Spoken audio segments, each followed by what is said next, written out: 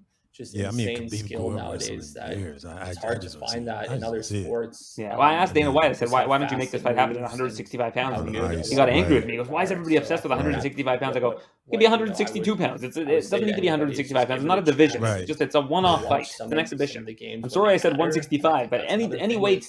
It can just be a catch weight of any sort. Early in the season, but I understand why they don't want to do that. They want to keep the division going. So we'll see. Absolutely. And I mean, UFC is doing great. Like, I've always watched the fight, but I watched the Rangers and the Islanders. We have the New York teams. I mean, I'm a big basketball and having family in Chicago, so I watched the